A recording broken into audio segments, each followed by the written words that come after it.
Welcome to Wizard Team, a Black magical podcast for Black magical stories.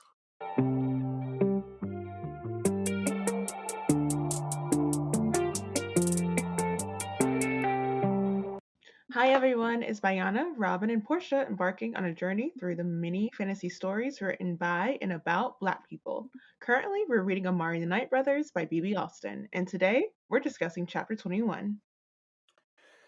So what happened previously on Wizard Team? The Van Helsings do what colonizers do and took credit for Amari and Dylan's first place finish in the first tryout.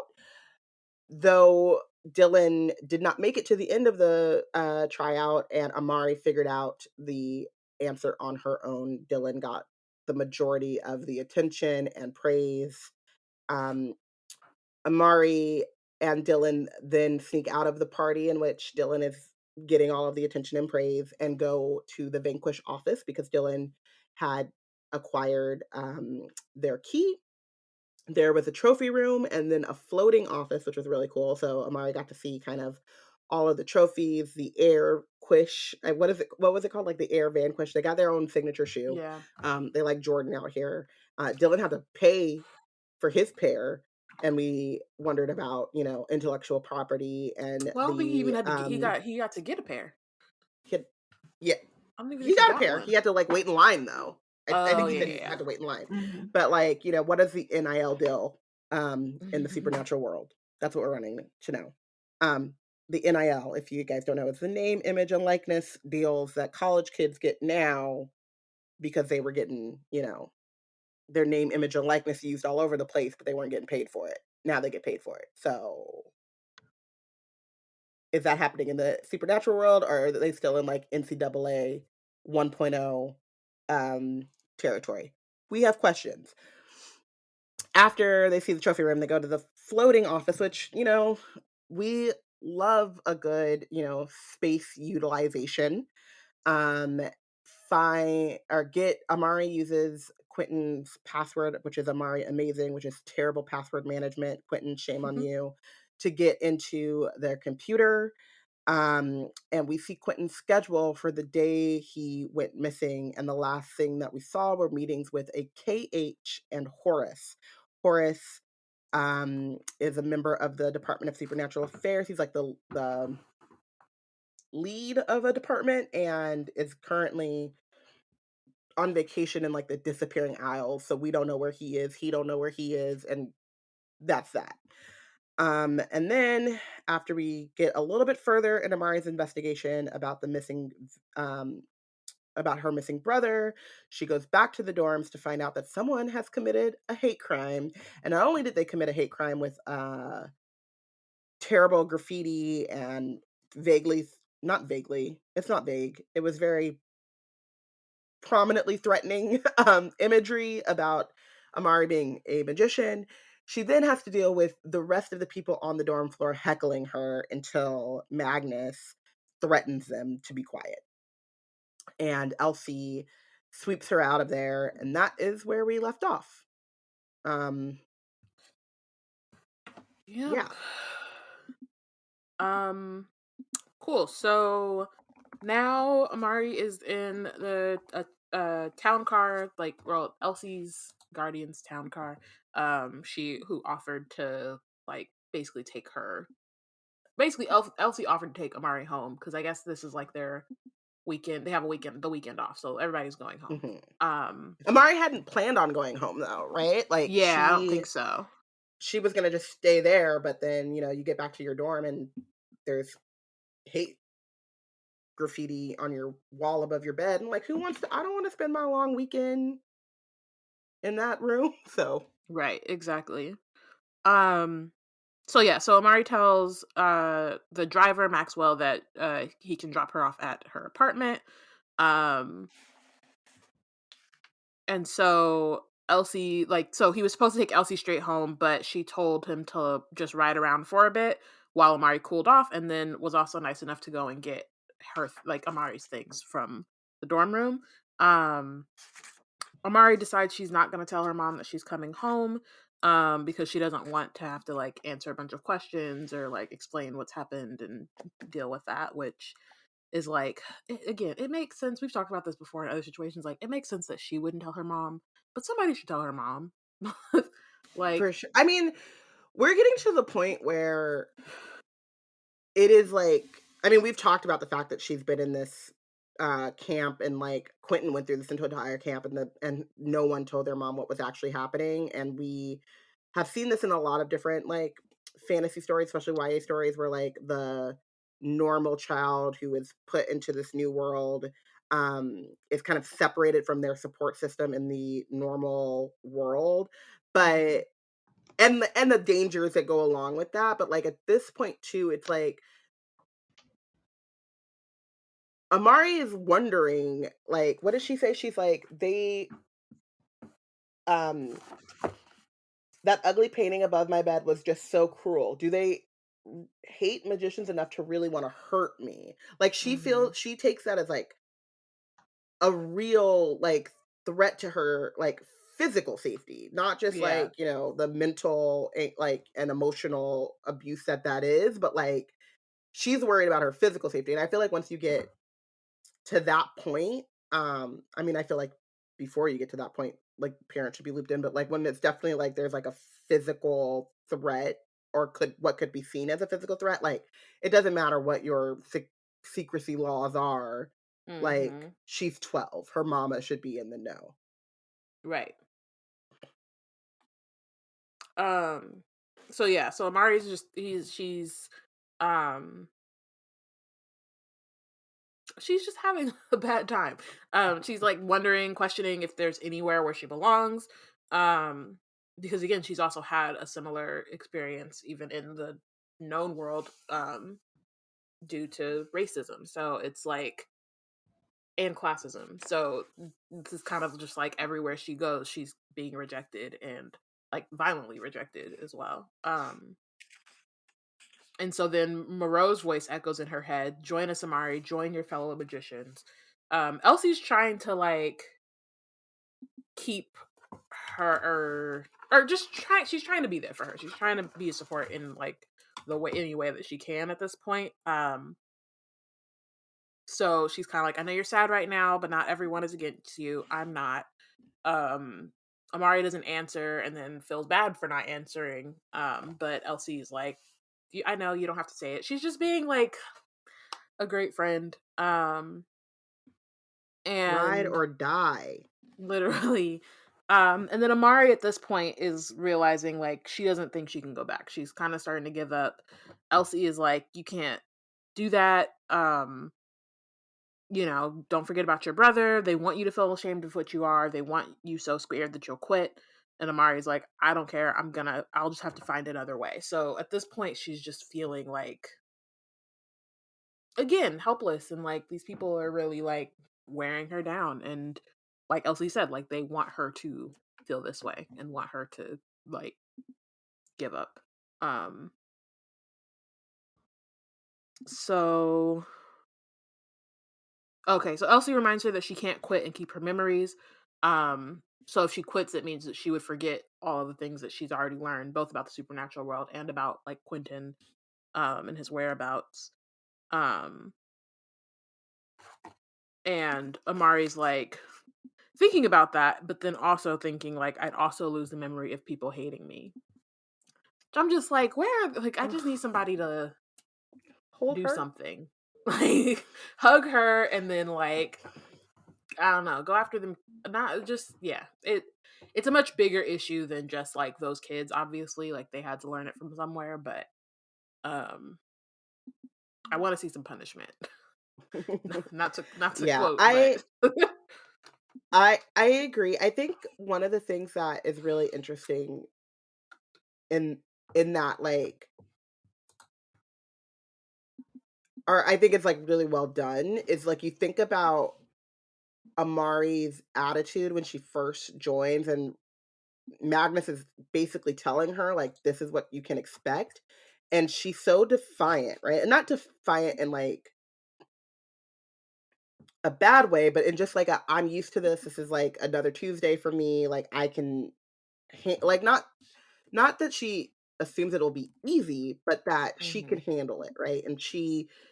And her her thought process there is like, no one else is going to care enough to find Quentin, right? And this is like a few weeks later of like basically what Magnus said was going to happening to It was her, just and a she's week. a week. Yeah. Wow.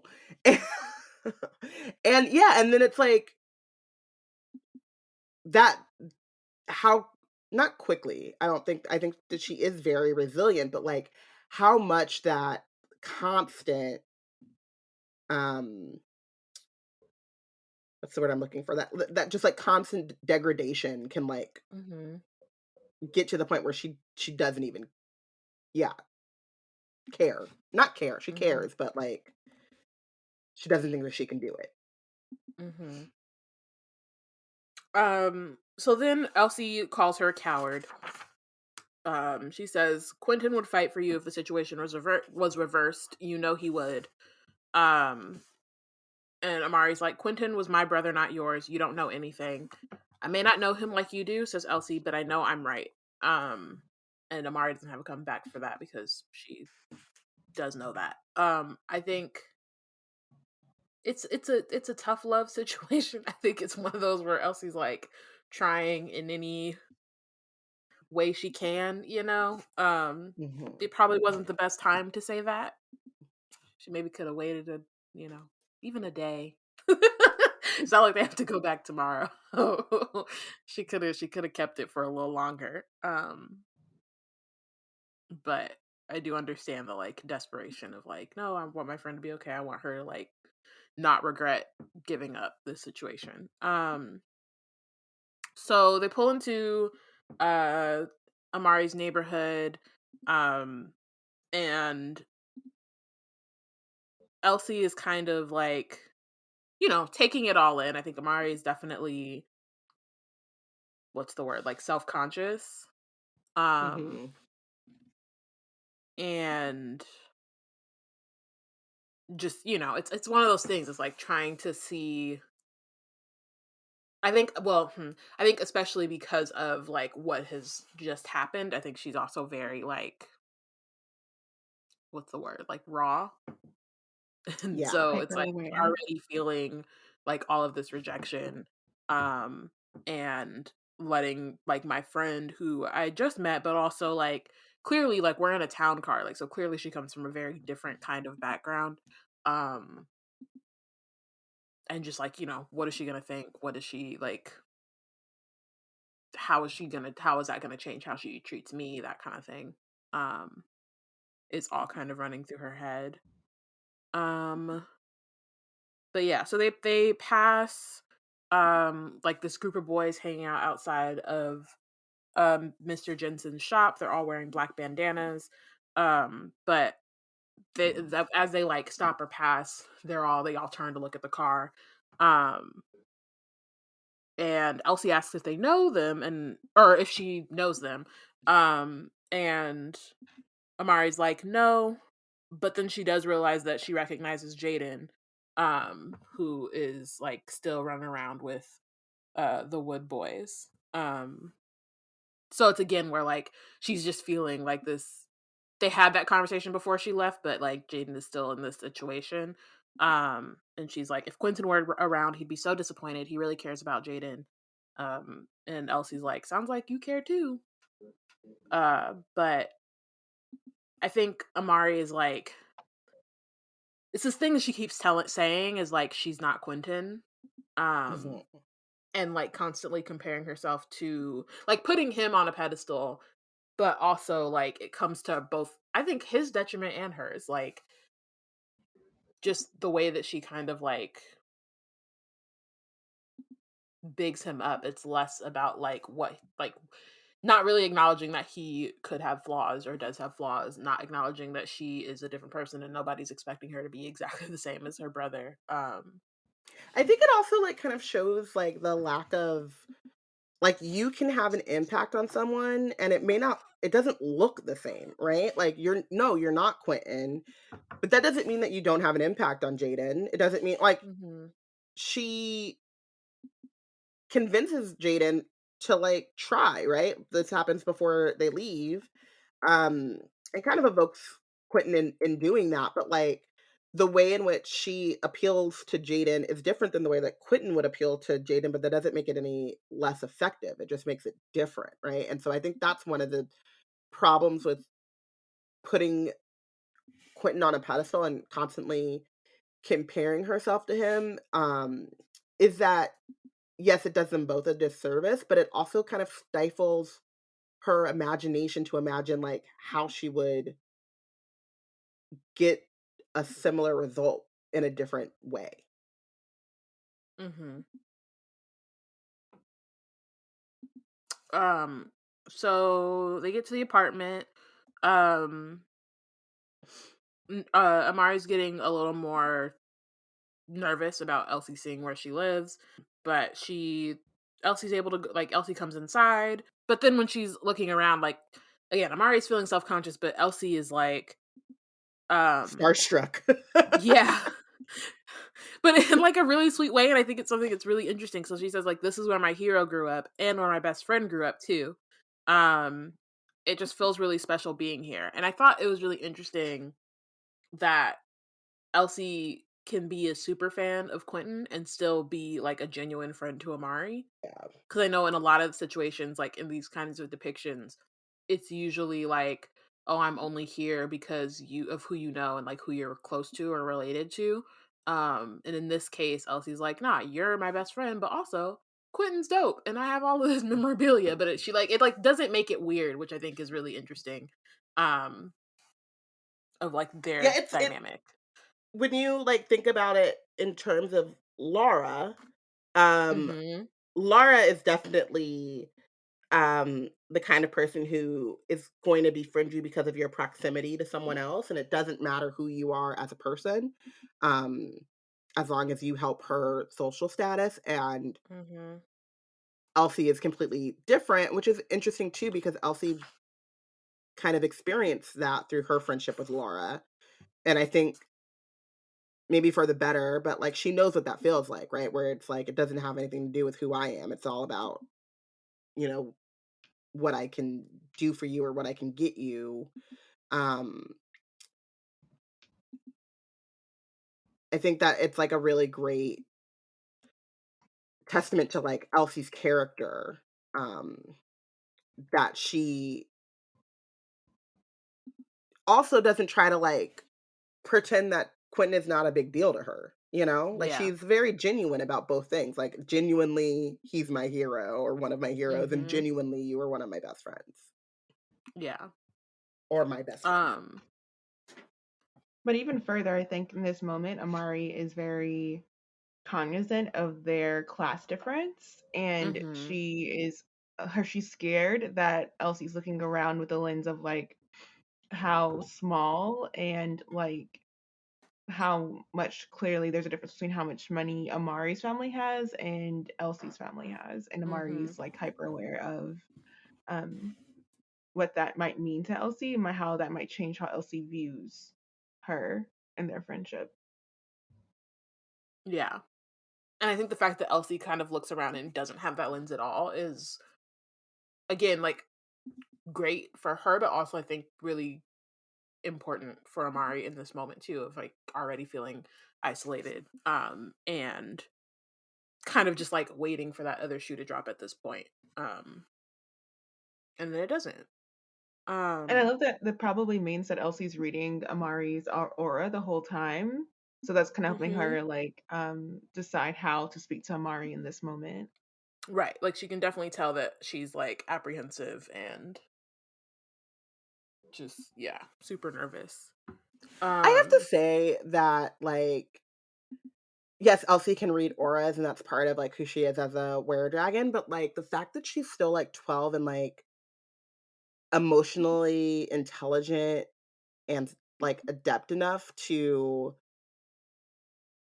read the auras in like a giving and selfless way, I guess, is like she mhm. doesn't read it as judgment against her, right? Like when um Amari's not like speaking and then she could very easily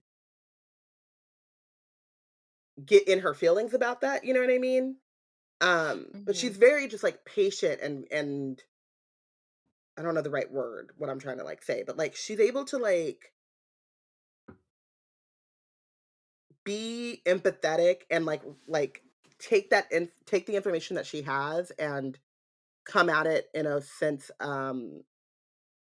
or take that information that that extra information she gets from auras and stuff and still not center her feelings, if that makes sense. And that is amazing for someone that age. Mm-hmm. They're like you're still learning how to not center yourself. You know what I mean? Like you're that's something that you like you are adults are like actively trying to teach kids that age. You know, like other people have things going on. Not everything is Yeah. personal. Like, you know what I mean? I mean, we're trying to learn that throughout life, no matter what. Like, but at that time, I'm thinking like, you know, that middle school, junior high, like Mm-hmm. elder elementary. Wow. But like, Mm-hmm. you know what I mean? Like that is like a big deal and it's very hard to get right. And Yeah. Elsie just got it. I love that Mm-hmm. kid. Like, Jesus Christ. Shout out to Elsie. Yeah, no, for real. Um, so Elsie asks what it was like to have Quentin as a brother. Omari's like, well, to me, he was just regular old Quentin, but he was always looking out for me. I couldn't imagine having anyone better. Elsie says that she wishes she had a brother or sister. Her adopted parents are really nice, and she owes them so much, but they're also really busy. So it would have been nice to have someone to talk to or play with. And she says, I think that's why I'm in my head so much. I'll just say, as someone with siblings, I'm in my head all the time, so that negates that I completely. Could be like an introvert thing too. will Yeah. also say, as Or someone who just just got like, back from um a brunch in which we had to explain to someone that their eye twitching was a sign of anxiety and stress, and he was like, "Oh, interesting," because he's getting married in 2 weeks. He's like, "Oh yeah, mm, my eye twitched the other day," and we're like, "Oh, how lovely for you right. that you're not constantly in your." I don't know that life, but That's so funny. you know, Yeah. levels. um, but then Amari's like, being in your head so much is probably why you're the smartest person I know. And besides, now you've got a best friend, and that's almost as good. Um, so Love that. then What they're is great. the They're Elsie Amari? Like, you know, there's Vanquish, which is Quentin and Maria Van right. Helsing. Maybe that's our question for this episode. I don't know. Elmari. Elmari? Hmm. Amari, Amari, Amarfi? but yeah, I don't know if you can make it as No. like Yeah. Vanquish is really There's like a Peter Rodriguez thing that we could do. Rodriguez. but it's not its own Whatever. word the way that like Vanquish is a word, you know what I mean? Yeah. Yeah, it's a hard one. But But if like, y'all where's the have ish part ideas. of Vanquish even come from? Because it's I just think like it's just because Van from it's Van. Van and Quentin, but then they just said Vanquish as like it's you know what I mean? I get the They portmanteau of it all, and then like, yeah, but yeah, then but they I'm kind just, of they yeah, turned it into I feel yeah. like it's like a pun a little bit. Like they was close and then they were like, all right, let's do Vanquish because they vanquished our enemies or so. You know, somebody could just see. It's Mhm. fandom. Fandom loves they pull it together every time. So then Maxwell comes in and is like, I'm sorry, Miss Rodriguez, but your mother requested I bring you home immediately. She asked me where you were. And when I told her, she got very upset. She doesn't think it's safe for you to be in this part of town, and she threatened to fire me or for even bringing you here. So that's not a great way to end this situation. And again, it's like we're seeing Amari just has to deal with, which is not like to say like it's very true to life, but there's just so many different intersections here that she has to deal with, and it's like not wanting to associate like you know having to deal with her being a magician versus her and like where she lives and having to deal with that back to back is just like hate this for her.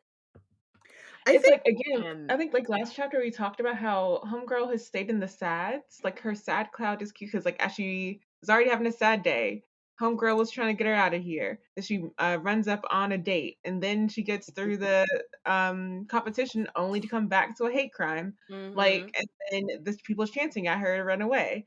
And so here she is having acceptance from Elsie while also having Elsie's guardians exhibit um like Elsie like have rejection on Elsie's part, even though if Elsie is not the one who's doing the rejection. So it's like, when does Amari win for real? When does Yeah. Amari have a moment to actually? And I think it actually adds to the level of like perspective that she has, where she holds Quentin in such high esteem to this point, because it's like when she's seen Quentin in his highs and lows, but she's seen Quentin win after win and not have to like have moments like where he's always had a setback immediately after a win. Mm. And I think that probably, and I know it has to, because I think that's how I look at my life. I'm always like, again, like you were saying earlier, like waiting for the next shoe to drop, because it can't always be a win for me. It's always going to be something that happens right after that negates whatever positive thing just happened to me. I can't stay on it. You can't stay on a high. It always has to come back to center, which is always not that great of a center. Um, and I think that being the trajectory of Amari's win to not win legacy is kind of like, it would merit her being in a headspace so she doesn't really fully enjoy and celebrate everything, because she can't, because here she comes with something right now like, oh, I can't even have my Elsie, I can't even have my best friend hang over at my house without it being a problem. Yeah. Yeah, It's but like, I I thought think there's also, maybe this is just from my perspective, there is also a level of protection that she has. Like, she was aware even before, like, you know, about like the reputation her neighborhood has, and she was nervous about Elsie seeing her place and seeing where she lives and stuff like that. So I think there's also a little bit of a protection in that, of like, it sucks, but it has much more to say. It says much more about like classism and um just societal nonsense than it does about me, because I think that there's just like a kind of, you're just used, there's a little bit of like a deadening, or you get kind of like calloused over of that sense of like, oh, people are automatically judging me because of where I live, because she's aware of that. You know what I mean? Like, she showed signs of that, and it makes her feel a little bit better that Elsie doesn't react that way, but it's not completely out of the blue that people would react that way, But I don't think figuring out that's where she the. I think the lives. thing here is that not that she was expecting it, because clearly she was. But the thing is that she was like, even for those moments where she feels like, oh, all the things that I felt that I was negative about, like that I thought this was gonna be a bad interaction. Even if it goes better than I like initially thought it might go, it's still gonna turn out badly for me. It's never gonna be completely a win. It's gonna still be like a half step, not a full step forward. Mhm. Mm-hmm. Um. Okay. So. Yeah. So Elsie has to go. Um. She's like double checked. She's like, "Are you sure you're okay?" Amari's like, "I'll be fine," even though she's definitely still going through it. Um. Elsie gives her a hug and says, "I put my number in your phone. Call me, okay?" Um. Which is adorable. And so then, and also kind of still funny because like Amari has never had a phone before, so she didn't even think to ask her best friend for her phone number. Elsie was just like, "I'm gonna just put it in I'ma just know, yeah. there." Yeah. So okay, yeah. So she watches them go, and then just to kind of get her mind off of things, she digs in her bag for the spell book, which she has again since, Dylan told Laura to put it back where she found it. Um, so she is like kind of deciding if what she wants to do, like if she wants to use it. She knows that she's safe at home because her mom isn't going to be back for a while, but it does kind of feel like having the book is wrong. But maybe Dylan is right. Maybe it's okay to explore what I am. Even after everything, I'm curious to know more about being a magician. So she opens the book to a random page, and looks at the spell is called Solace, and it's create the outward illusion of blinding sunlight from within yourself. Cross your arms at your chest and throw them open while exclaiming Solace. I kind of like the way that they at least show spells at this point. Like, if you have the magic, it feels like it's really like it's very simple, I guess. Yeah. Excuse me. So she gets to her feet, and she tries it. A bright flash makes her jump, but it disappears as quickly as it came. Did it work? Asked a voice out of nowhere. And it's Dylan, who is inside of the television. It's very creepy. You could literally just send a text message. It's okay. Absolutely. Just send a text. You can just say, "Hey, is it cool if I come over?" Right? And it'd be fine. Consent. Who thought about that? Consent. I did think as you were saying you could send a text, we just figured out that Elsie's like, I put my number in your phone, so he may not have her phone number because she doesn't really think about that. But they DM each other on Erg or whatever. We're about to get there. We're about to get there. But it's still creepy. But, you can't just like start in the middle of the conversation. You gotta like, hello. Yeah. Wait till she's paying attention. You know, an intro. Don't just act like it's totally cool that you stalking me. Right. That you're just in the television. In my television. But he does say that he tried sending her messages and tried calling, but it kept going straight to voicemail because, yeah. Which, you know, I get it. Mm-hmm. But then also, can you not take a hint? Like if someone that too. Keep going. You could just keep going because I'm mad about the next thing.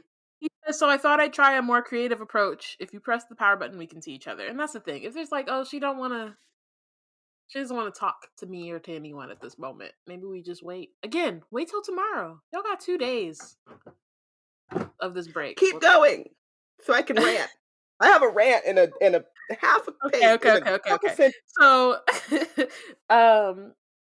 So Amari turns the TV on, and then Dylan's face appears on the page. And she says, "How in the world are you inside the television? Tech magic," he says with a grin. "Mind if I come over? When? Like now?" "Yep," he replies. Okay, just let me." Dylan appears right in front of her, and she falls into the couch. Bitch. Don't just pop in my living room. No. I have ADHD. I need to clean up. I didn't finish my sentence. Now it's colloquial. We all know that now means like, especially she black. Okay, I'm black. Now means an hour top. Like as soon as, like at least an hour.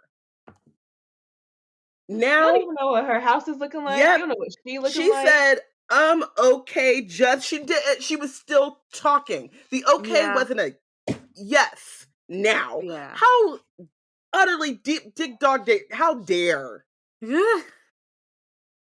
How dare you pop up in my living room? In my living room? Not even he didn't even transport to the door to knock.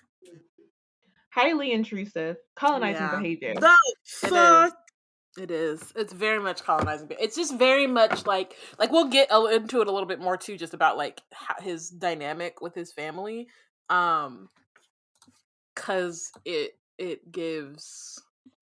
Do not show up at my house. That is an end to a friendship.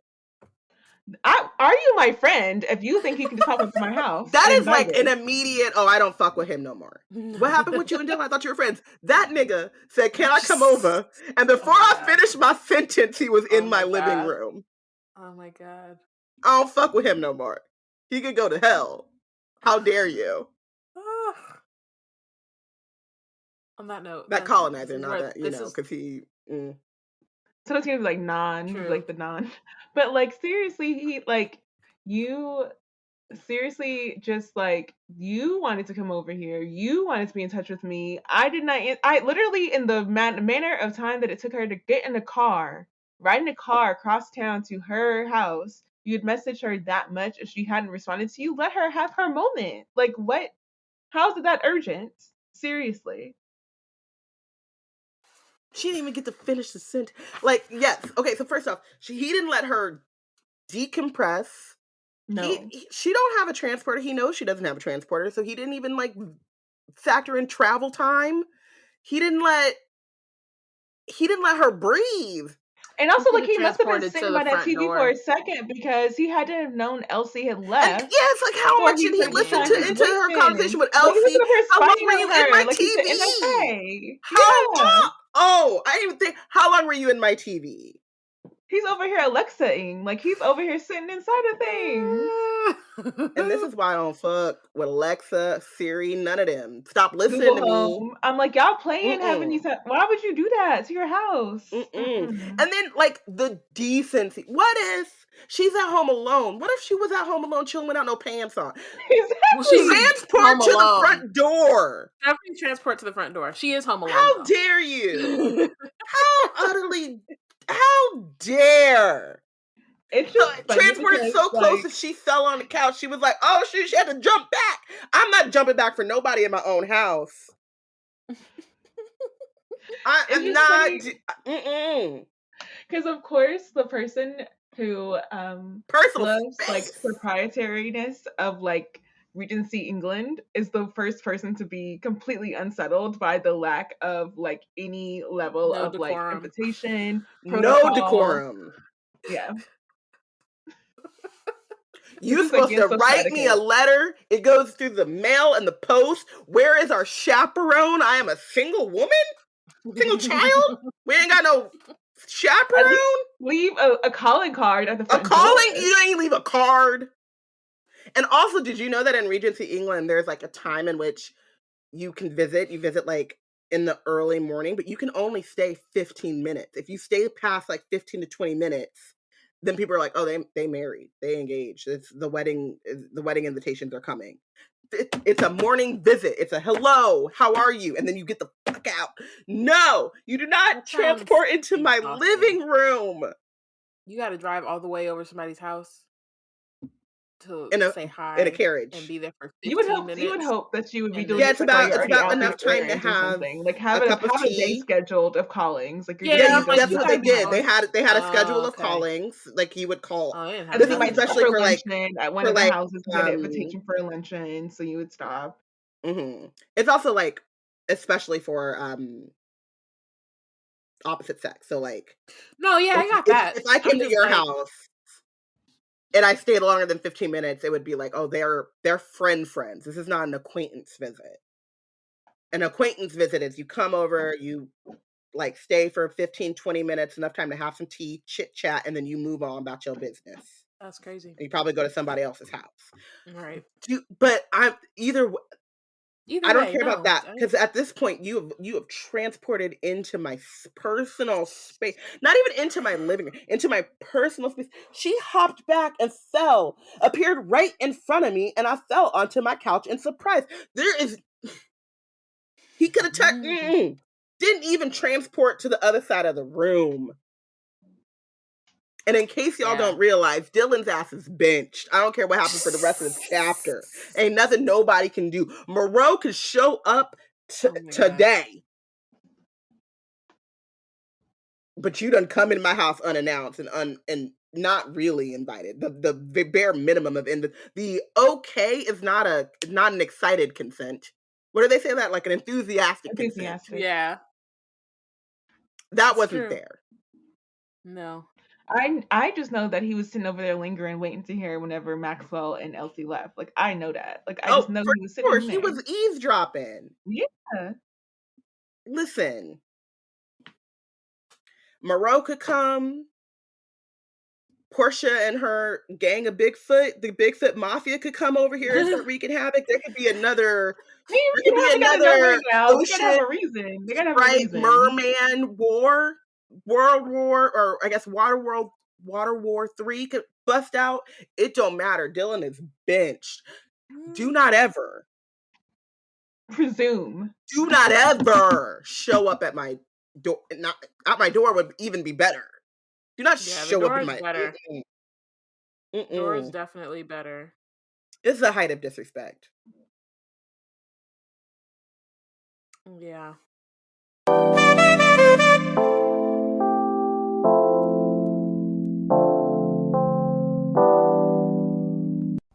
Love B&C content? Want to see the tricks behind the treats? Every month we drop behind the scenes and bonus content on our Patreon. Baddies at any tier get access to notes, process videos, and podcast outtakes. Support us on Patreon at any tier by going to patreon.com/blacknerdscreate. Hey there, Ryan Reynolds here. It's a new year, and you know what that means. No, not the diet. Resolutions. A way for us all to try and do a little bit better than we did last year. And my resolution, unlike Big Wireless, is to not be a raging and raise the price of wireless on you every chance I get. Give it a try at mintmobile.com/switch. $45 upfront payment required, equivalent to $15 per month. New customers on first 3-month plan only. Taxes and fees extra. Speed slower above 40 gigabytes on unlimited. See mintmobile.com for details.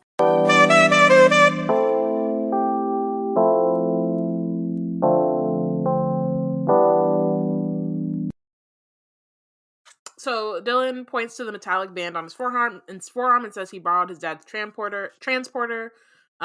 He has so many he won't even notice. I don't even care. Get out of my house. So transport Amari's your ass back home.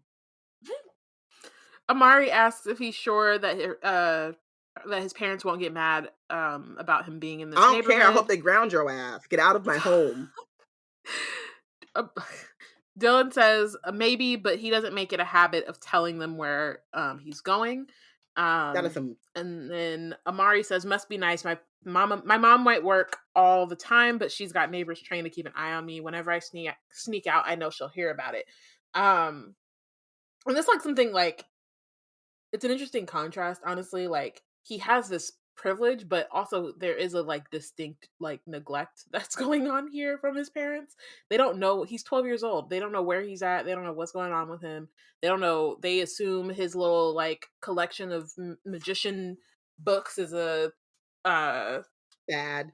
Is it is just a phase, and like they just go about their business and let their kids do whatever. They allowed their other 12-year-old to max out a credit card. Like, it's just like, so like that in comparison. I know her mom knows she did that. I know she knows she had to have, but like that in comparison to Amari, who like, even like, again, they both have parents who aren't around like all the time for different reasons. But only one of them. But again, Amari has like a community around her, and like if her mom and doesn't feel neglect from her mom, because her mom makes it a point to be like, I know where you're at. Like, you know what I mean? She has a community around her to make sure, and like that's an interesting. It's also just like, I think, an important layer to add on to like where Amari lives, and so you know it can be dangerous. Like, a lot of folks are, you know. Here's my thing, and we're gonna get into it later because it's a reason we're gonna get into it later. But the thing about, because it's for better or worse, it's kind of like it's what may be thought of as the hood, and whatever the hood is whatever. Mm-hmm. The hood is only dangerous to people who ain't supposed to be there, right? Just like if you go to a gated community.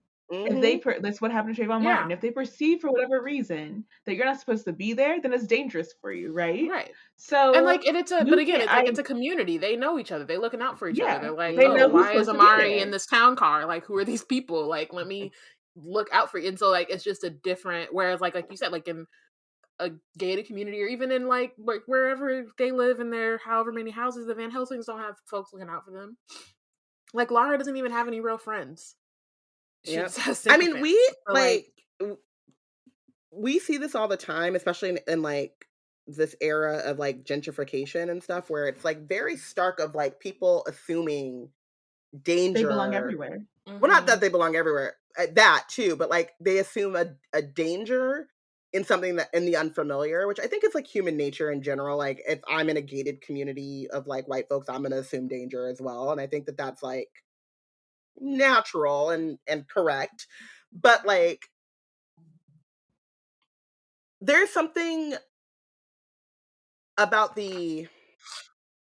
I guess it's like the marriage of those two things, right? We're assuming danger and like the unfamiliar, but then also assuming that you are just allowed or are able to be anywhere that you choose. And like that marriage of those two ideologies coming together in like colonizer white privilege, all of those things. Because like Dylan says, like, I'm not in the habit of telling my parents where I'm going, or isn't that what he says? Like, I don't usually make a habit of telling them where I'm going as a 12-year-old. Right. Which is like, there's a level of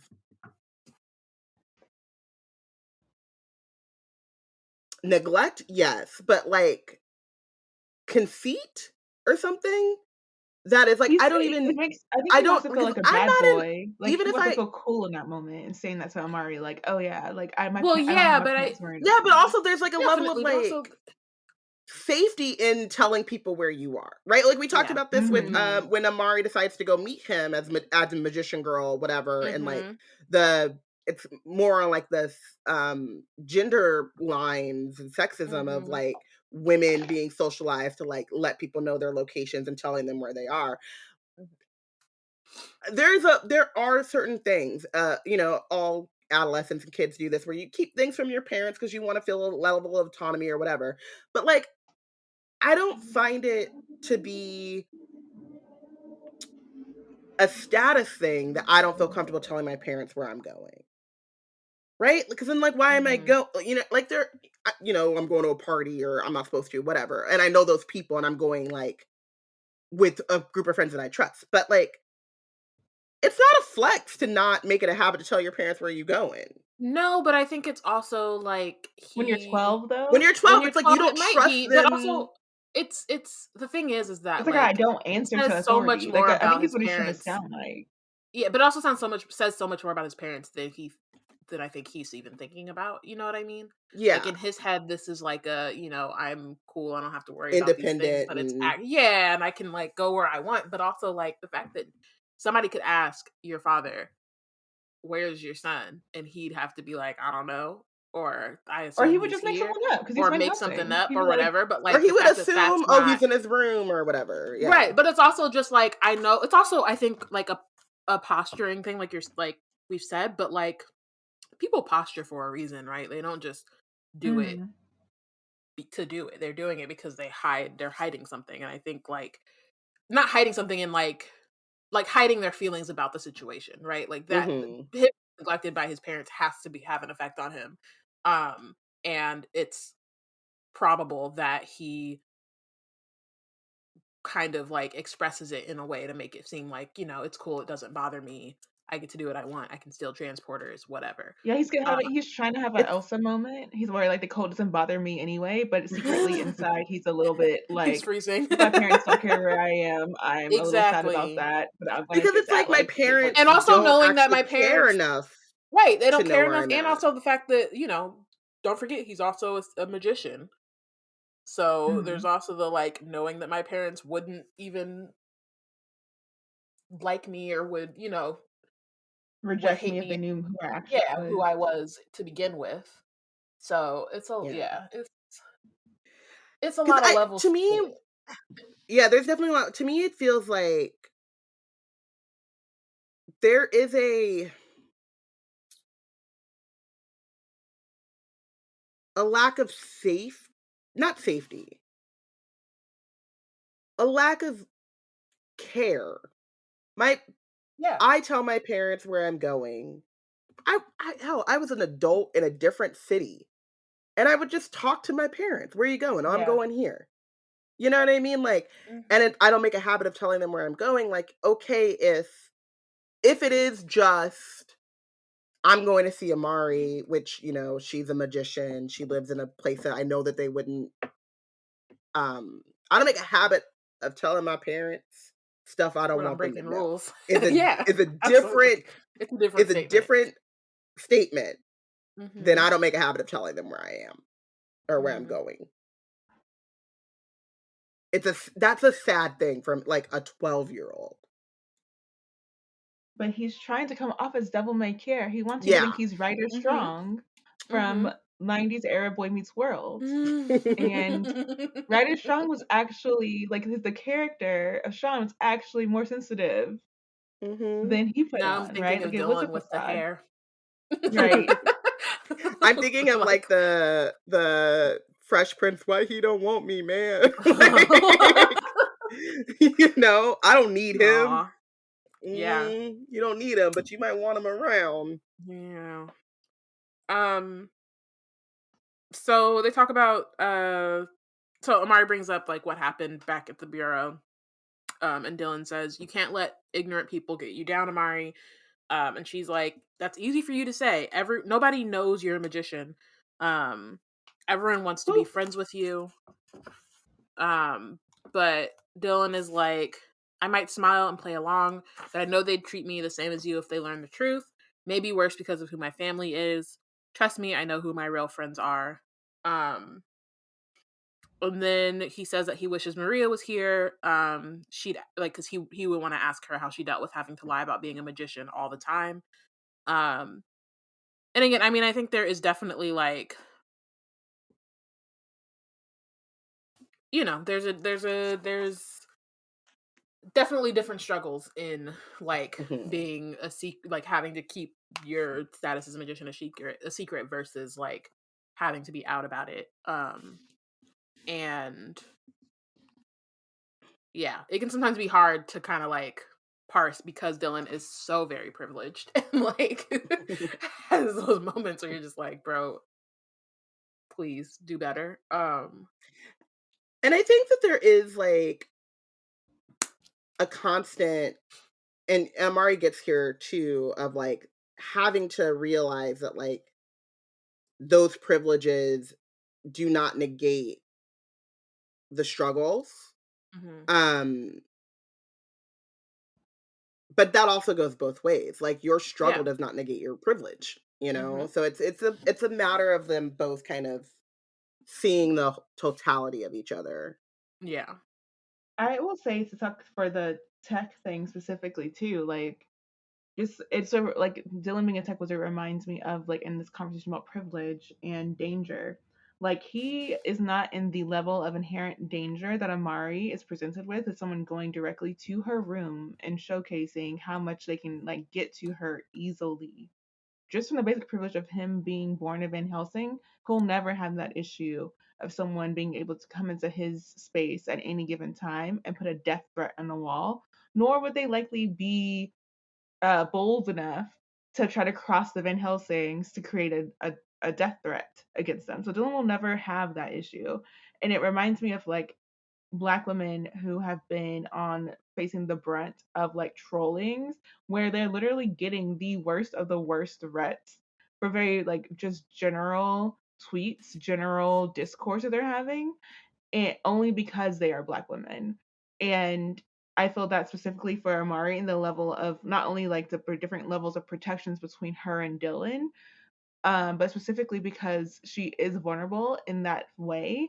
It's for Dylan to kind of like misrepresent how they're on a playing field, like they seeming like they have a level playing field of like they're being in a similar amounts of danger when they actually have very differing like issues of danger and likeliness to be like in like imminent peril of just based on their identities. Like Dylan, like, I mean, and again, I don't know, there are 12-year-olds who have access to the internet and critical race theory that I did not have as a 12-year-old. So I can't say because as a 12-year-old he may not just be there yet. But like literally, like they just need. There's a level of conversation that needs to happen here that's not happening. And I would hope if they were to have some actual friendship, they could get there because that's not what's being said here, and it really needs to get touched on. Yeah, I mean, I agree with you of like, it's very difficult, especially in this day and age. I feel that sounds really old, but it's very difficult to think about like, you know, there are certain questions of morality and awareness that you can very clearly say like no matter where you're at or what level of privilege you have or whatever, like you should hit these kind of basic milestones by these certain points, right? Like you don't need to be rich and well taken care of to be 12 years old and know that like joining a mob and heckling someone for who they are is a bad thing. Like that at around 12, you should be able to like know that, right? Or feel some type of way about that, right? Dehumanization or that kind of level of whatever. It is difficult around that age too, though, to kind of look outside of yourself and say, you know, these are the different ways and like these inputs affect people or outputs, you know? Um, so I do, it's hard because Dylan makes some choices throughout this book that just make it really difficult to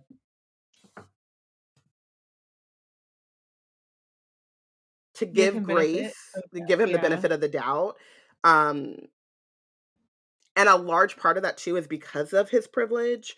But I think about this in terms of like we you know, this is like a conversation that happens around whiteness of like all of the ways in which that white privilege actually stunts people and like the things that they don't know, the things that they've never had to know.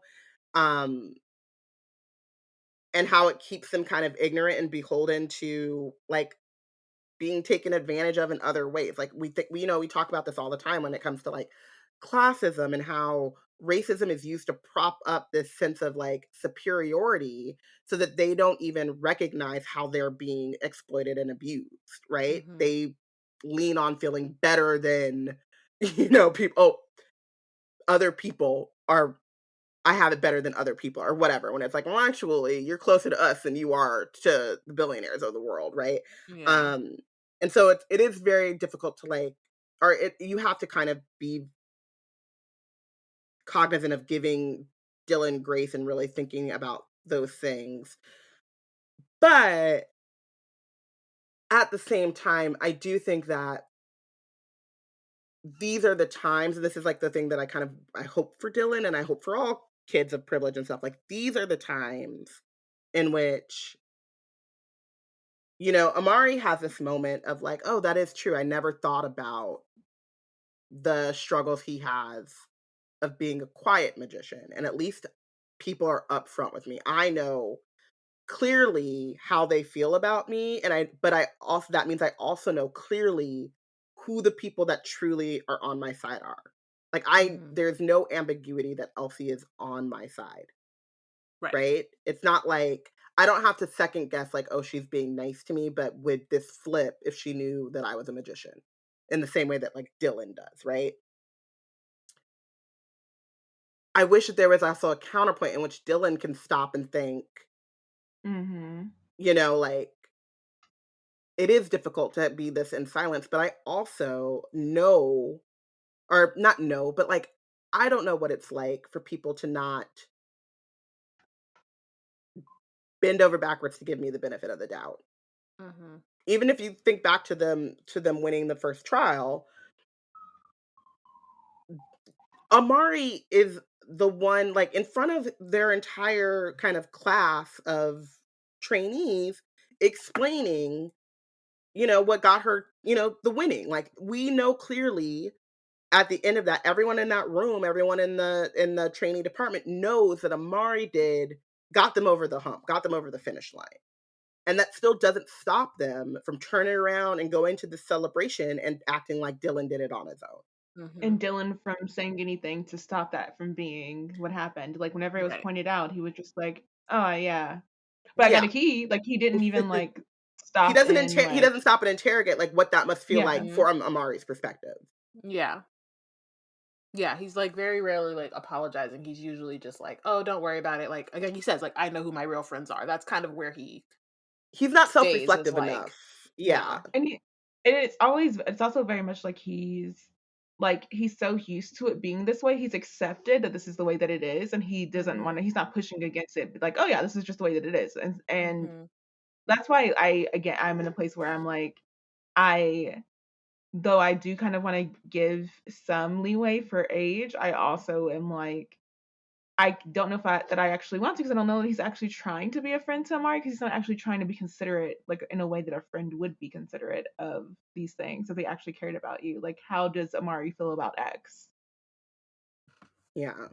And I mean, even that though, I think we talked about this like last week. Even that is a little bit difficult because then you have to get into the fact that like his family has never set him up to understand that that's the thing he should be Doing. aware of. How to be a friend. Yeah. Yeah. Ugh. It's a complicated thing, which I think is like also, you know, the point. Yeah, and is also like the tale of like a good character. There's just a lot of different levels I or think like I layers. think where it irks me, I guess, is that the Amaris and Elsies of the world don't get all the leeway that a Dylan will get in not knowing how to be a friend. Sure, yeah, Like, absolutely. we will be expected, like women of color, Black women in particular, will be expected to know things without actually having any direction that this person knows this thing. We're expected to be nurturers or whatever without even knowing that this person's ever been trained to be a nurturing kind of person, like stuff like that. And I think that's why it irks me, where I'm like, I am not going to give too much leeway because if I'm going to get the same level of leeway that would be given to Amari or given to a young me, I'm not going to give any more than that. Yeah, and I feel like this is like the really difficult part of that too is like, you know, it's not on you to have to teach those things, or it should not be Amari's job to be like, "Hey Dylan, it doesn't look like you're aware of this, but XYZ. Like these are how you could be a better friend." You shouldn't have to, but unfortunately because of where he's coming from and who his familial, like what his familial situation is, like it's going to take an Amari to be the one to teach him those things. And she's not equipped. Right. So, yeah. But also it just again like shows how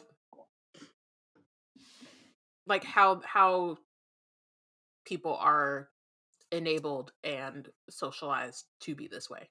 Like whether you give them the grace or not, it's like very clear like how he got here. Okay, so Amari's like, I wish there was a way that we could just magic vanquish home. If only, says Dylan, but hey, we're becoming junior agents, right? We can find them ourselves. Amari again is still like not really wanting to go back. She's like, that drawing, they hate me, Dylan. And he's like, so you're really just giving up when you could be the one to find them? And Amari doesn't want to talk about it anymore, which I think makes sense. Like, she's got Elsie calling her a coward on this side. Got Dylan being like, we could be the ones to do, like, you know, it just sounds he like said you. Well, you, but I mean, could be the like, one. yeah, but I mean, like, the way he says it though sounds very much like As a team, yeah. yeah, not as a team, but like also like we could be the ones versus like we could just find like somebody could find them. It's more about like her or like us versus like their siblings, if that makes sense. So Dylan is disappointed, but he is like, okay, let's see that spell you were trying. Yeah, so they try again. Amari throws her arms open and says solace. This time the tips of her fingers begin to shimmer, but that's it. Dylan starts to laugh and says that she could try to be a little enthusiastic when she performs the spell. You sound like the last thing you want is for it to work. Remember, your magic is alive. It can sense your doubt. Which, world building, I love that. Like, if your heart's not in it, it's not gonna work. So you gotta actually like you have to want to do it. Yeah. That is so funny though, because as someone who struggles with anxiety and imposter syndrome, I can see that like I don't even know if it's like you don't want it to work. It's just like you just doubt yourself. I think in this case, Amari was like I think you're right. I think in this case, Amari was very much she's just not in the mood. Yeah, she's is like dealing with other. She's not feeling it. She's just like whatever other emotion, but like and like being a magician so far has caused her nothing but heartache and pain. So exactly. It's like even if I wanted to get better at this, like of course I'm not even worth it. Yeah. Right. But also, of course I'm not good at this. So like, of course I'm not good at anything else right now either. So of course this is one more thing I'm not doing great at. Mm-hmm. But also like to your point, Robyn, like, yeah, it's just it definitely can show how things can be a little more difficult. It's one of Just the like things about wanting the is uh outsider coming into a magical world that I always I in terms of world building, I love the idea of like you have to really like believe it. Your magic is alive. It's going to only do as much as it knows innately you want it to do. But Mhm. I think that there is like also a lack of like explicit. Oh, you don't really want this work versus like I don't know what the fuck I'm doing. I'm Right. not born It's like confident. what is it supposed to actually yeah. Yeah. Yeah. Like how am I confident in this spell that I've never seen, no one's Mhm. ever taught me, this book that you've just given me is illegal. Like I don't know what I'm doing. So Yeah. I have no frame of reference for what it's supposed to be. Of course Mhm. I'm not just Like out the gate killing right. it. I'm kind of like is this even supposed to work? Um It reminds me of uh the um and I hate going back here, but it's so embedded into like my frame of magical reference. But like when Ron Weasley and the like first Harry Potter is like turn this big fat rat yellow or whatever, and it's like once you learn like I always thought that that was really crazy because he grew up in a magical house. You know what spells sound like. Does that sound like any spell you've ever heard your mama and daddy say? Is there any Latin in that? Like, why are we doing a right. nursery rhyme, right? But like someone he trusted was like, "This is how you turn a rat yellow," and he's like, "All right, I guess so," you know. Mhm. I guess we're going to do But we'll also in get him to Halloween bed, but Town, they do make like magic being based on wants, like that empowers how well your magic performs. I think and I think mhm. it's general for most magical world building is how much your need and wants for a thing goes behind how well your spell performs. Um, so even under the tutelage of a magical grandmother, um, the Hallowell, like I forgot what her first name was, daughter for Halloween Town, she still needed that like mantra of like putting a lot of wants in it and like an emphasis on wants and like making it happen. Yeah, Mhm. and I get that, but I just think the default of like you sound like you don't really want it versus like I think a part of that want or not want, but what does he say? Like um it can sense your doubt, right? Like you're a part of that doubt isn't just, "Oh, I don't really want this thing. I'm not really feeling it." Like that's a part of Amari's emotions, I assume. But I think another part of it is just like I don't have confidence that I am capable, you know? And like that is also doubt. It's self doubt. It's self-doubt. Yeah. Mhm. And so I think that that is like something that I just would like to be like acknowledged a little bit more, you know? Mhm. Yeah. Um so Amari tries again. Her whole body suddenly feels warm and tingly. Her hands are glowing and a few seconds later her whole body burns bright. Uh Dylan dispels the spell and says you almost got too bright After for a having to second, shield his which eyes. right, which like I I also get it. want If to you note don't want to be in the room with the sun, like no thanks. that's real. So, I also want to um note that the arm movement sounds somewhere between Wakanda Forever mhm. and like the Bronx going up, like just throwing up the Yeah, Bronx. it does cuz definitely cross and then go out. um Amari's like that was so cool. And then here goes Dylan. You think that was cool? Check this out. So he waves over the spell book, opens it to the last page. The only thing written on it is the end with a picture of a black leather book beneath the words. It's the old cover before Amari used a spell to turn the book red. Dylan extends two fingers and waves them over the page and says dispel. The book begins to shake, and suddenly this isn't the last page anymore, it's closer to the middle, and more words appear under the end so that the page now says, "The end of fair magic and the beginning of magic most foul." Dylan turns the page.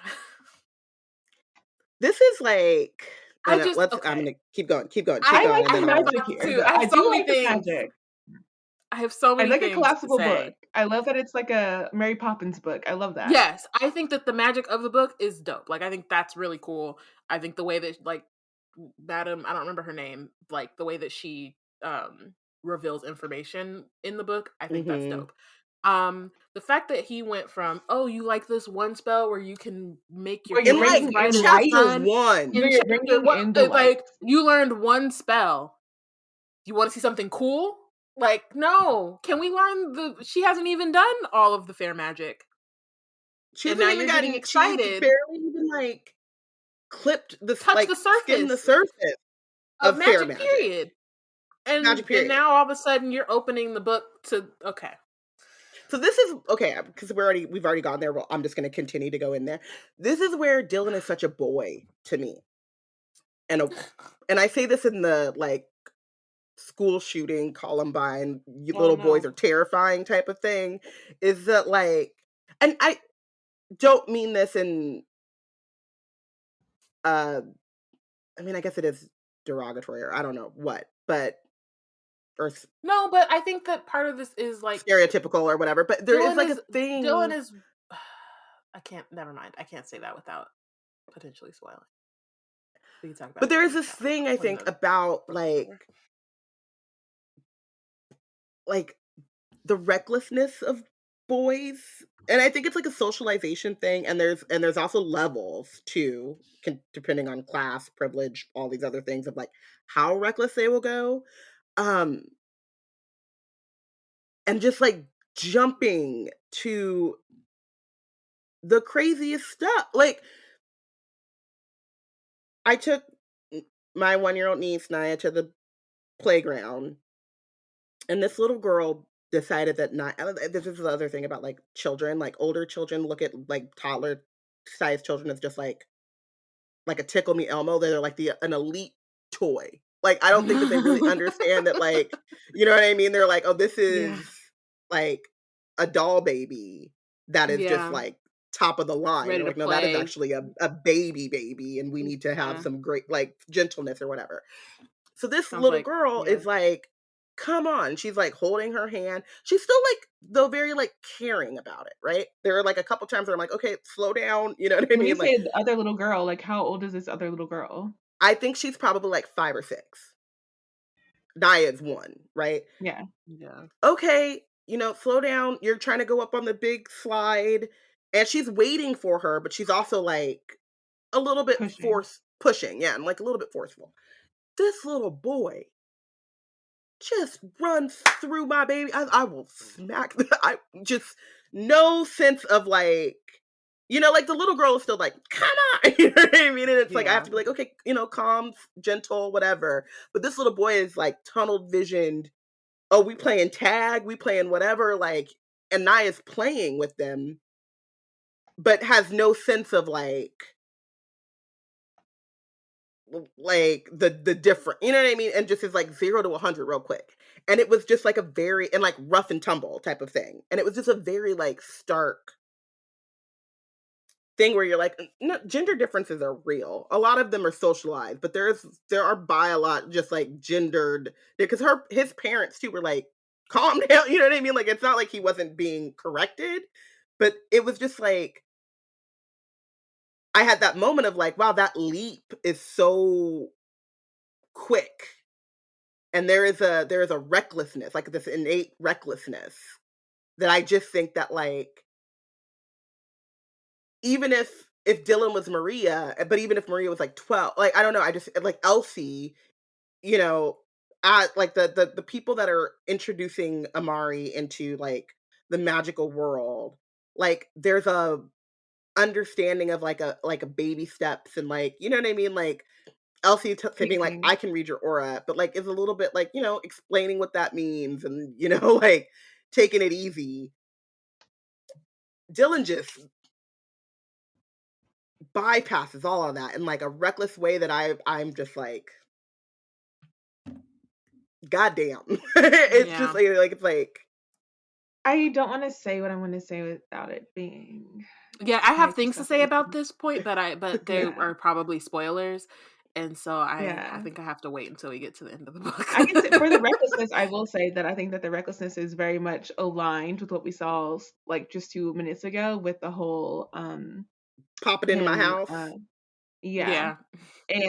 But like him also trying to put on that facade of like my parents don't know where I am, and like that's like my thing. He's also trying to be like that kind of person to her when it comes to magic, of like they don't even know the spells I get up to, but I can show you, like I'm up there, like I'm like, like he's a level of expert that Amari, he can help Amari get to or whatever, because he thinks that like that's his role for her, is like showing her into these things that he has decided that she's prepared to do, because he's ready for her to do those things, and how that's related to how much he thinks that he's ready to do things because of how he's kept his parents at bay and stuff like that. So I think there's a level of like general assumption based on what his own wants are, which I also think is closely tied to gender and socialization, but also privilege and how he's gone through life and how he's been able to regard what's right and what's wrong for himself, and how he decides what's right and what's wrong for other people as well. Yeah, it's so intertwined. It's like I think that's right. Like there is like I'm thinking about it from just like a gendered, like reckless, unearned confidence kind of thing, and like yeah, I'm sure that a lot of that is also informed by the fact that like his unearned confidence has never seen any consequence. So why not? Yeah, I mean, like it's enabled. It's like and rewarded in some situations as well. Mm-hmm. So yeah. Anyway, he went from 0 to 100 so quickly. Like Real it's quick. honestly shocking. Whiplash over here. Like, But she and it's didn't, the thing is make like it to like chapter 3. And she she didn't. suddenly She at opened the it to end a of the random book. page, said this one sounds cool. Right. Tried one spell, and Dylan was like, "All right, now it's time. Let's go." And I just like. And then he like, so she comes back and is like, whoa, Well, wait, why would before you that, show me this? we Oh, didn't even okay. read what the thing What the is. spell is. So Dylan turns the page. That you have found these pages speaks to a willingness to wield more than what fair magic can provide. However, this pursuit comes with a dire warning. The foul magic contained on the following pages is not for the faint of heart. As I learned in their creation, uttering these spells will cost you. For once innocence is lost, it cannot be regained. The spell is called Magnaphobia. Allows an illusionist the ability to pull out the very darkest fears from your opponent's mind to craft an illusion around them that they shall believe is real. As the name suggests, this spell can inflict great mental harm. Do not use it lightly. Then stare into your opponent's eyes, and Amari slams the book shut at that point. And it's like, why would you show me that? Because why would he show her that? He says, I know these spells sound awful, but we need to be able to protect ourselves. You saw how far people are willing to go because they don't like us. I just don't want anything to happen to you is all. Self-defense only. So this is the thing that I wanted to say about this. This reminds me a lot of like that kind of sense of, you know,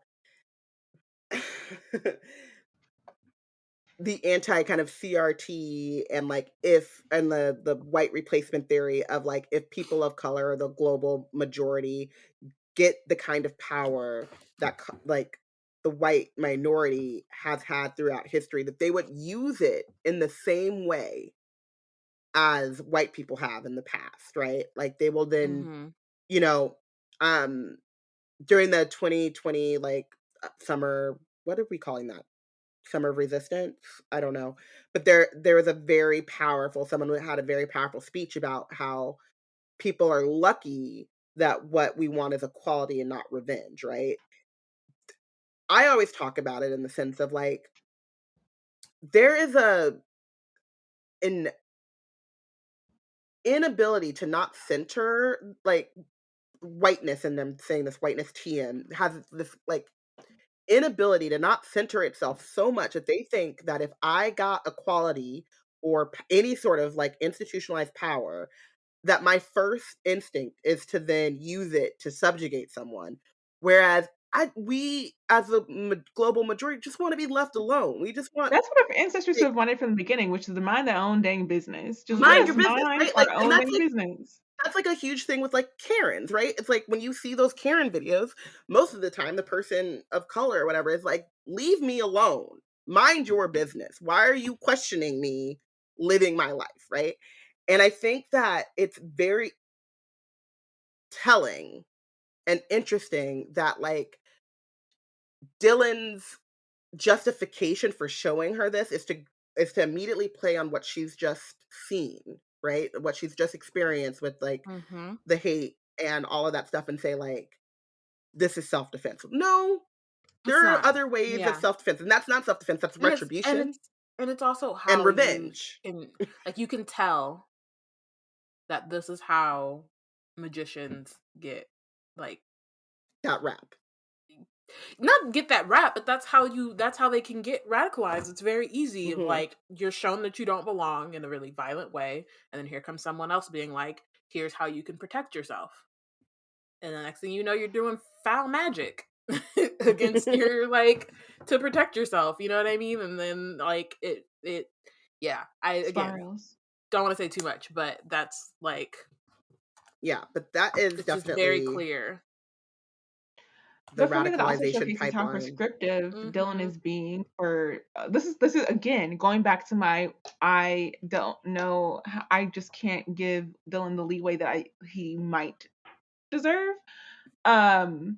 Is that like he is aware to an extent that Amari is so scared that she feels in need of defense, and he's being prescriptive about like he knows what's best for her as like what she needs to get through the danger that she feels, because he understands because he's also a magician and he knows that like he feels unsafe, and you know, he doesn't say like, oh, I can only imagine or like whatever. He's just like, oh no, this is definitely what you need, and like is being very like just like directly telling her rather than like asking her. Again, where's that consent? That's just like I think it just keeps coming back to this like character flaw of Dylan, where he just like there's a level of just not listening. Like he's got it honest, like who his father is, but like he's not asking at all at any given point what Amari actually truly feels like she needs, what could be helpful to her in this moment. This spell worked for you. This is where I got pissed off the most about it too. He saw her do the solace spell. It was so bright that it blinded him. He had to cover his eyes. So clearly, she now knows a spell that could be good for her use defensively.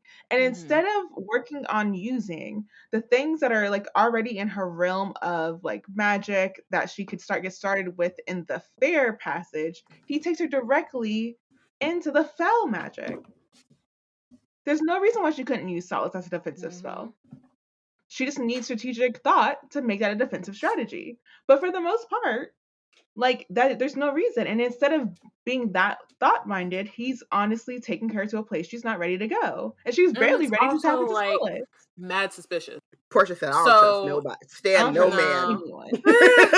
I don't care if he's 12. Stand no man. I don't trust nobody. So Amari's like, I don't care. I don't want to learn anything like that. She didn't realize her magic could be that dark. Is it any wonder people fear magicians? You might not have a choice, Amari. If you were ever to be challenged by another magician, you could have your magic stolen. Magicians don't survive that. What does that have to do with the other part of what he was talking about? You know, like what does that spell say anything about keeping her magic safe? It doesn't say anything about keeping her magic safe. I think that's the one thing too, where you were talking, Porshèa, about like how, you know, solace seems like, oh, it's this bright, shiny spell or whatever. But like, if you blind someone, that's a defensive spell if used in the right context and with the right, like, you know. And I think part of the problem is like you said, like we've said, like going from 0 to 100, it takes away your creativity to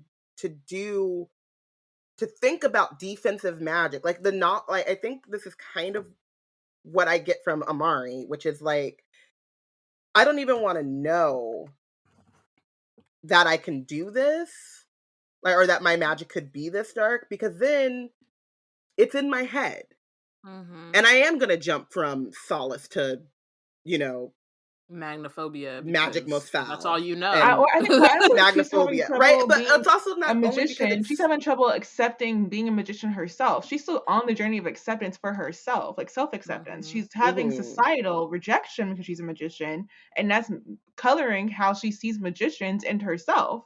So to put her in this place where she's learning dark magic off jump from magicians is going to make her have rejection of that part of herself even more.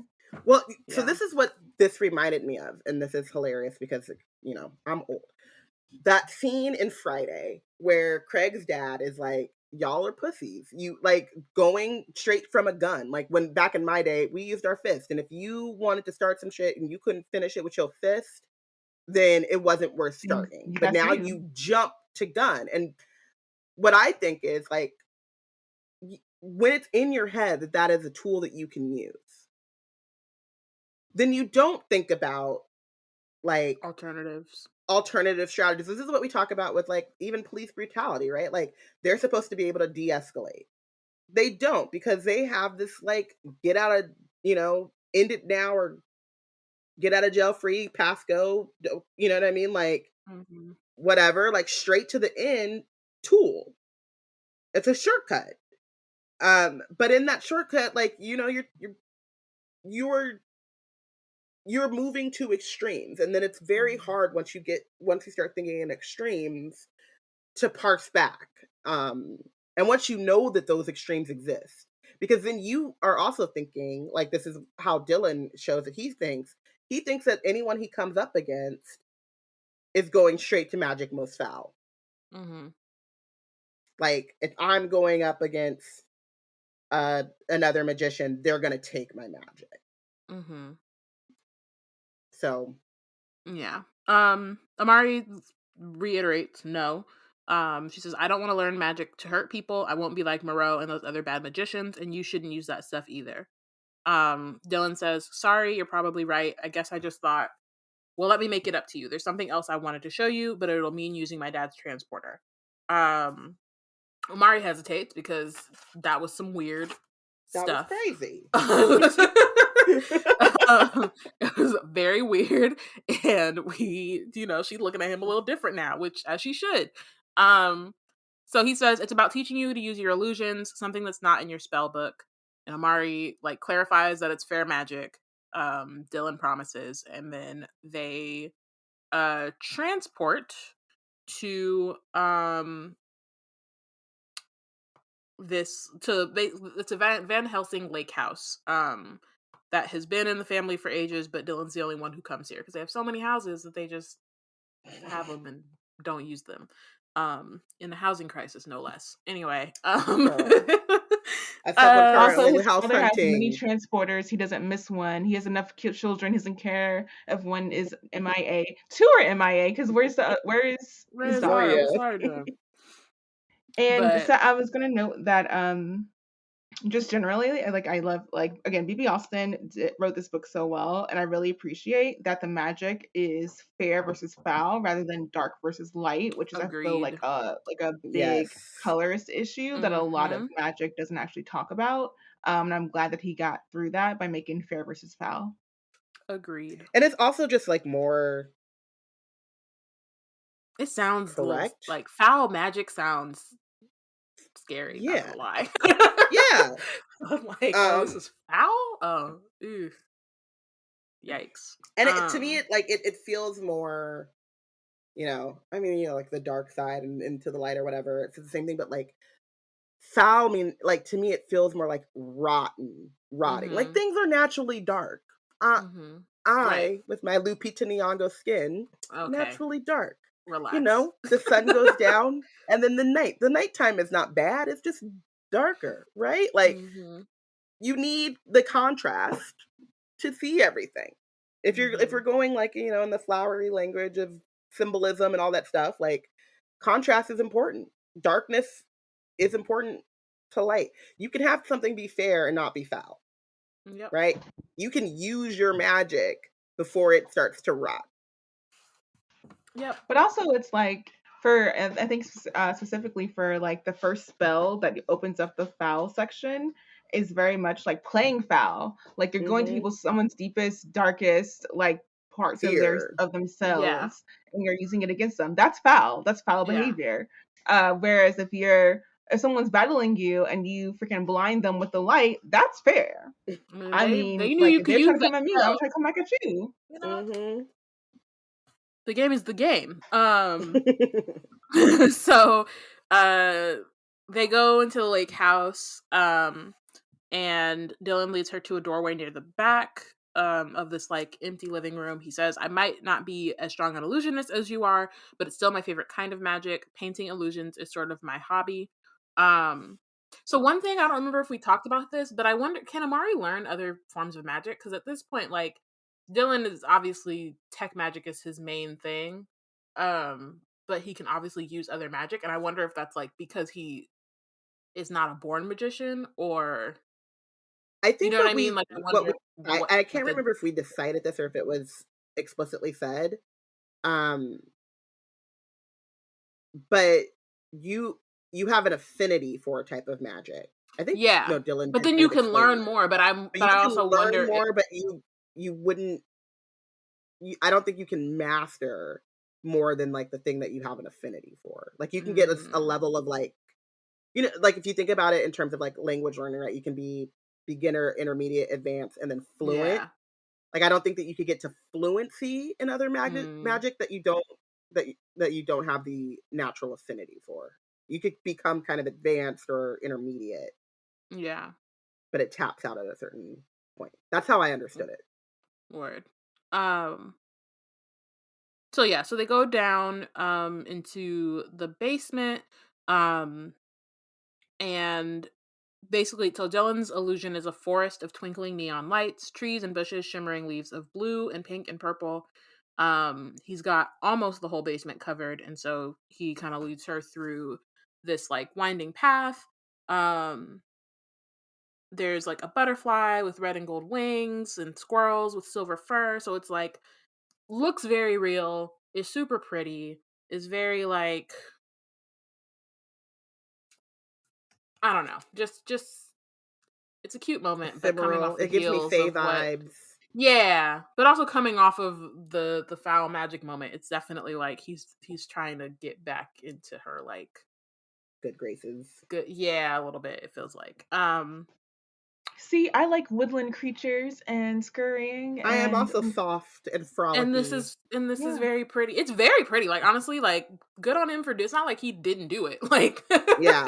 So it looks like it's tight, unless he's like that good, where he can just make it appear like like right out of nowhere. He gets there, he like taps a button on the house like it's a tech magic thing, and he just like pulls it up before he put up my hologram. I will say, the thing that I love most about this is that they call it painting an illusion, and then they show it's like a very manual process.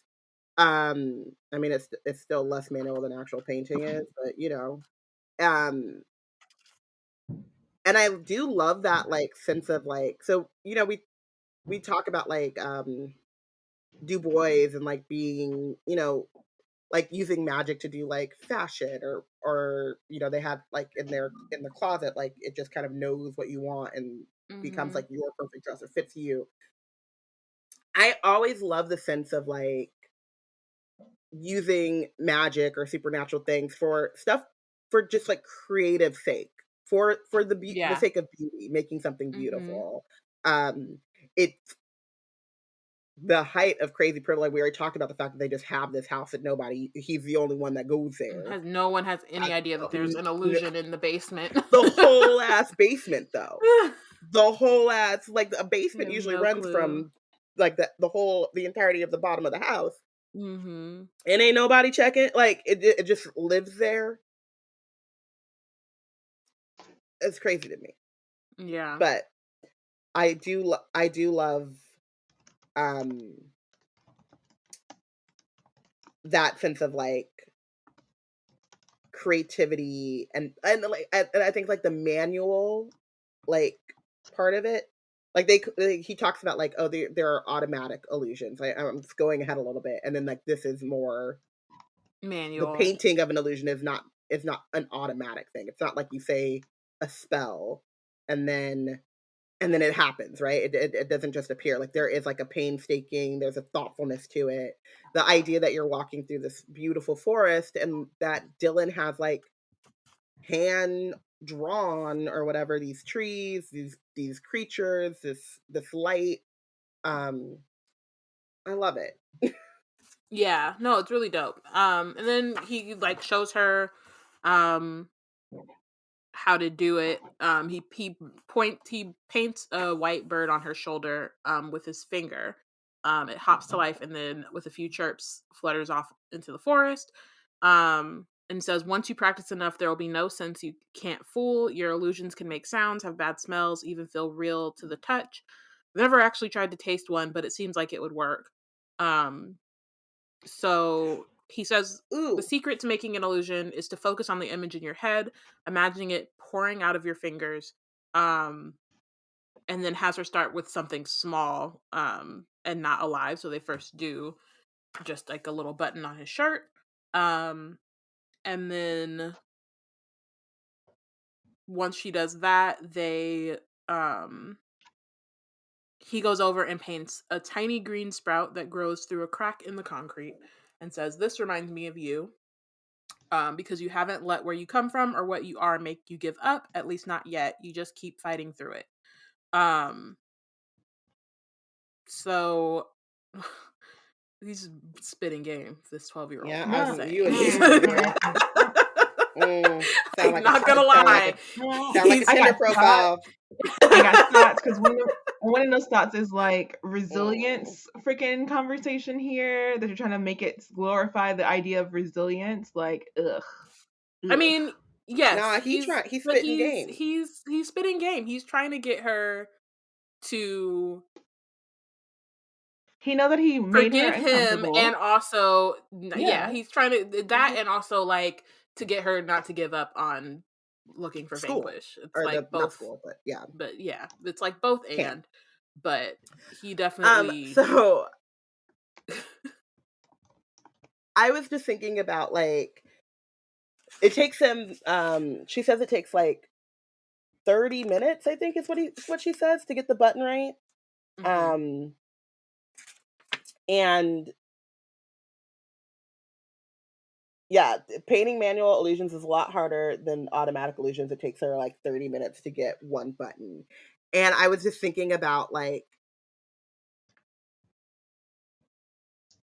he's been sitting in her TV, then he goes to her house, and then they go to this lake house, and now they spend 30 minutes on a button, and now they're actually like drawing stuff. And at no point, Amari's mama doesn't know that she's not at camp.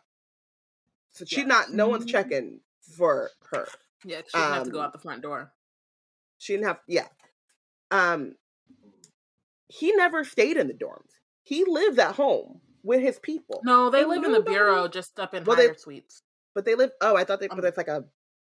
It's like during he's not in the dorms, though. Camp. He's not in the dorms, but during camp, he's still in the building.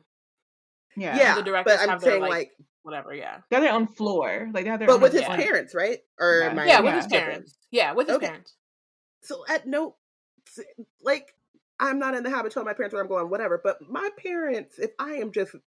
They heard not a peep from me in hours. Nobody... The Van Helsings do not care, Robyn. They do not care. I'm not a proponent of calling CPS, but where is CPS? Van Helsing, the director, is too busy making sure that he's getting all the praise for whatever the agents are actually doing. Mm-hmm. And his wife is running around trying to make sure that all the things are covered up that needs to be covered up, including her daughter's freaking cosmetic purchases, because everybody knows who used that card. So Amari's hand reaches out on its own with a swirl of her fingers. Dylan's sprout glows and blooms with petals of sparkling clear glass. It twinkles like a rainbow in the neon lights of the forest. Amari's like, I don't know how I just did that. But Dylan says, sometimes your magic will take over for you if you let it. And then he says, how about we call it an Amari blossom? Again, he's trying to re-ingratiate himself. She smiles and says, I think I like welcome to the quiet storm. This is baby making magic. babies making magic. Stop it. I'm just saying. Oh my gosh. I'm just saying. Anyway. MVP of the chapter. I had to go with Elsie. Thinking about it after we go through this, she's only in the chapter for like just a second, but she is, best friend goals. They finally have declared, the level of friendship they got, their best friendship. And she is able to, this is like kind of, this chapter is two examples of how Amari's peers are trying to motivate her to not give up after like going through some horrible stuff. But I think that Elsie's attempt is to tap into who Amari innately is and not who she thinks or wants Amari to be, right? Like Amari cares to about finding her brother. Like that is like, she's just trying to like get her to remember her why. So yeah, I just think that like, I don't know. I love when you motivate someone by just kind of reminding them, remember who you are. Yeah. I also made Elsie my MVP again for just the best friendship over here. Yeah, she's great. Love her relationship with Amari. So I initially was going to make Elsie my MVP, but then I was like thinking about it and I was like, what Amari's been through, specifically, it seems like she has an existence that vacillates between like insignificance, like, oh, I'm no one. When I'm back home, I'm just pulling up in the neighborhood and I feel like I'm no one behind Quentin, and I of no consequence to the people who are around me, and yet also is highly significant whenever it comes to like how people in the neighborhood are watching out for her, to the way that people have all this hate that they're going to chance that they hate her as she's leaving the building and she has a hate crime crimed against her. That takes a lot to just hold on to yourself between there, and even and she's at the age where she's still trying to figure out who the F she is. And all of this is all just coming on to her because of who she is and what her identity is, without her actually actively having anything to do with much of how people are interacting with, like how insignificant or significant she feels at any given moment. And just relating to that, and the fact that she doesn't really have a level of stasis that she's comfortable with because everything keeps moving, vacillating between one or the other extreme in any given moment. And I love that Elsie helps try to give her that stasis, but then it gets ripped up under her right after that. So I love that Amari is feeling all the feelings and not letting her misgivings for any given moment. Like right as soon as Dylan violated the second part, he violated by coming to her house, but then he violated real hard with that foul magic, and she was not letting that go. She's not just going to let stuff happen to her, and I love that for Amari. Like even in the moments where she's feeling super vulnerable and isn't quite sure about anything, she's also not going to just let anything happen to her. She's going to like stick up for herself even when she's like not sure about herself at the same time. Word. Benched. I think it was pretty clear, Dylan. at least. Yeah, at least from Robyn's side. And you know what? Dylan's got listen. He's got to sit down. We could talk about the foul magic. We could talk about being presumptuous about Amari and her moral code and compass or whatever. Don't show up at my house unannounced. Ever. Because that is cause to ruin a relationship. You're not just bench. Like I don't mess with you no more.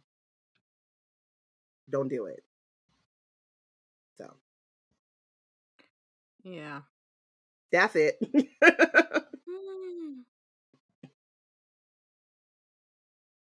Yeah, no. I also benched Dylan just because he tried to come back in the last little couple pages at the very of this end, little forest, but it's gonna be a no for me, dog. He did the most. Team do too much. Ain't nothing gonna make up for what he did. Like, Yeah. there's no way to come back from that. Like, It's really seriously. bad. And what he did was show up at my house unannounced. Is that what you're talking about? Yeah. All me of too. it, honestly. All of it together. All of it together was really just not. Violations on top of violations. Red flags Yeah. everywhere.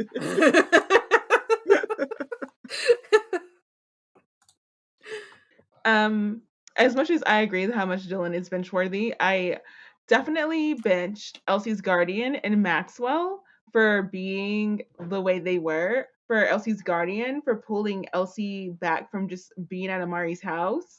And the racism inherent in that, the xenophobia inherent in that, and all the stuff that like you're putting onto your child. I understand being concerned about your child's wherewithal, but to do it at the detriment of another child is just like that could have been better handled. And so talking about handling Maxwell, he really got my side eye because he didn't have to say that in front of them. He could have just said, Elsie, I need to get you back home because your guardian is like not happy that you elected to do something without her permission. Like, right, or even like she's supposed to go straight home. So the fact that you made a detour, or even just be like, your mama called, you gotta go home. Yeah, it's time we to gotta go. Maxwell didn't have to say that in front of them. He didn't have to make Amari feel that way because that really did take the wind out of Amari's sails, and then like he really did just pull that into there, and I'm like that. And they were having a moment. Like f Maxwell for that, to be honest. Like I really am over him for that. I kind of like I agree with you, but I also have a little bit of like I feel bad for Maxwell because he's like I think but the way that I read it is like he could have handled it better. Oh, I definitely think he could have handled it better. I just think that like in his like, you know, I think he's probably used to kind of coddling Elsie and like letting her do like get away with some stuff and skirt some rules. But he's like, don't fight me on this because I'm not trying to get fired. But he could have said that though. He could have handled it better. I'm not saying that you're wrong. I'm just saying I understand the anxiety of like, I ain't trying to lose my job. Healthcare is expensive. Let's go. Thanks y'all for listening. We will be back next week for chapter 22. Oh wait, we had a question for the audience, which is what magical room would you create if you were a Van Helsing with a spare lake house and you could paint illusions? How would you supernaturally interior decorate? That's a good question. Yeah. Let us know. Wizard Team is brought to you by Black Nerds Create. If you want to keep up with our other content, you can check out our website at blacknerdscreate.com. Follow us on Twitter at blacknerdscreate, at Yana Wrote It, at Robyn_Rambles, and at Porshèa. Follow us on Instagram and Tumblr at Black Nerds Create. Subscribe to our monthly magic newsletter, and don't forget to rate and review this and all of our podcasts. Bye, y'all. Bye.